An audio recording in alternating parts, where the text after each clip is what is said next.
بسم اللہ الرحمن الرحیم. میں فیصل قیوم آپ سب سے مخاطب ہوں. Currently I am based in Quetta Balochistan, لیکن بنیادی طور پر میرا تعلق آزاد جموں کشمیر سے ہے. I was born in a place called Rawalakot, لیکن I do have a Pakistani citizenship because the people of Jammu and Kashmir cannot have any other citizenship. It's all because of the agreements between the government of Pakistan and the government of Azad Kashmir. Because we are waiting for the day when our right of self-determination will be recognized. So I was born in a place called Rawalakot. It's a very beautiful place. لیکن وہ میرا ننیال ہے اور ہمارا district head quarter بھی ہے. اور جو ہمارا تحصیل ہیڈ کوارٹر ہے، جو ہمارا آبائی علاقہ ہے عباس پور، اس کا ایک گاؤں ہے Mirch Kot. Mirch Kot is a very beautiful place. It's heaven on the earth. We have so many beautiful scenic spots. We do have orchards. We have large pine trees. We have natural streams and the high snow clad mountains. ویسے تو کشمیر میں ظلم و ستم کی داستان انتہائی طویل ہے، لیکن 2016 سے یعنی برہان وانی کی شہادت کے بعد ہندوستانی حکومت نے نوجوان کشمیریوں کو چن چن کر شہید کیا. پہلے ہمارے نوجوانوں کو حراست میں لیا جاتا ہے، پھر ان کو خوب زد و کوب کیا جاتا ہے، اور بالآخر جو ہے انہیں تشدد کے بعد جاں بحق کر دیا جاتا ہے. پبلک سیفٹی ایکٹ کے نام سے جو ہے وہ ٹیمپرری ڈیٹینشن سینٹرز قائم کیے گئے ہیں، جہاں پہ نوجوانوں کو لے کر جایا جاتا ہے اور ان پہ تشدد کیا جاتا ہے. اسی کشمیر کے تنازع پر پاکستان اور ہندوستان کے درمیان 4 جنگیں لڑی جا چکی ہیں، اور اس طویل جد و جہد و آزادی میں 6 لاکھ سے زائد کشمیری شہید ہو چکے ہیں. اور بھارت نے ریاستی دہشت گردی کے ذریعے تحریک آزادی کو کچلنے کے لیے ہر حربہ اختیار کیا اور ہر طرح کے مہلک ہتھیار استعمال کیے.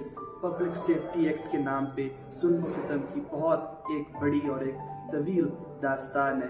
6 لاکھ سے زائد کشمیری شہید ہو چکے، 23,000 سے زائد خواتین بیوہ ہو چکی، 1,32,000 سے زائد افراد بھارتی عقوبت خانوں میں ہیں. مقبوضہ کشمیر میں 8,000 سے زائد گمنام قبریں ملی ہیں.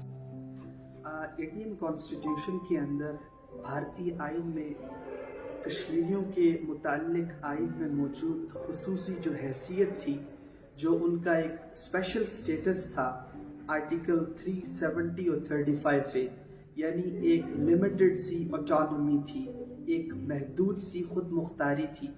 تو بھارتی پارلیمنٹ میں کشمیریوں کے متعلق وہ اسپیشل سٹیٹس اس کو ریووک کیا گیا، اس کو ایبروگیٹ کیا گیا، اس کو ختم کرنے کے بل پر جو ہے وہ دستخط کیے. اس بل کو لانے سے قبل مقبوضہ کشمیر کے اندر بہت بڑی تعداد کے اندر فوجی تعینات کیے گئے، اور کمیونیکیشن بلیک آؤٹ تھا، سکولز بند کر دیے گئے. آپ کا دیگر جتنا بھی مواصلاتی نظام تھا وہ سارا معطل کر دیا گیا. اور اب دیکھیں کہ 8 لاکھ بھارتی فوجی اس وقت کشمیر کے اندر تعینات ہیں. 80 لاکھ آبادی والے خطے میں 8 لاکھ بھارتی فوجی، گویا ہر 10 کشمیریوں پہ ایک بھارتی درندہ بندوق تانے کھڑا ہے. تو آپ دیکھیں اس اتنی بڑی تعداد موجود ہونے کے بعد انہوں نے مزید وہاں پہ فوجی وہ ڈپلوائے کیے. اور اب آپ دیکھیں کہ 2019 کے بعد اب تک حالات سٹیبل بالکل بھی نہیں ہو رہے. دیکھیں اگر ایجوکیشنل سیکٹر کی طرف آپ دیکھیں تو ساری واکس آف لائف بہت بری طرح جو ہے وہ ڈسٹرب ہوئی ہے. یعنی پینڈیمک نے تو چیزوں کو ڈسٹرب کیا ہے، لیکن آپ یاد رکھیں کشمیر کے اندر ڈبل پینڈیمک تھا، ایک کووڈ-19 اور ایک مودی 19 وائرس. اس نے بہت بری طرح جو ہے چیزوں کو متاثر کیا. آپ باقی دنیا کے اندر اگر آپ دیکھتے ہیں، ویسٹرن کنٹریز کو دیکھتے ہیں، آپ پاکستان آپ کے سامنے ساری سچویشن موجود ہے. یہاں پہ جب پینڈیمک آیا تو سب نے جو ہے وہ ورچوئل لرننگ پہ چیزوں کو شفٹ کیا، یعنی ایک آن لائن ٹیچنگ میتھڈالوجی کو جو ہے وہ اپلائی کیا گیا، اور جو بہت زیادہ مثبت بھی رہا اور کامیاب بھی رہا. لیکن مقبوضہ کشمیر میں ایسا کچھ نہیں تھا، چونکہ آرٹیکل 370-35A کے ایبروگیٹ کرنے کے فوراً بعد وہاں پہ درس و تدریس کا جو یہ تسلسل تھا یہ پوری طرح متاثر ہو چکا تھا، جس کی وجہ سے وہ پینڈیمک میں بھی جو ہے ورچوئل لرننگ کی طرف شفٹ نہیں کر سکے، اور یہ جو سلسلہ ہے درس و تدریس کا یہ آج تک ویسے ہی بہت بری طرح سے متاثر ہے۔ دیکھیں پوری دنیا سے جو ہے آوازیں اٹھ رہی ہیں۔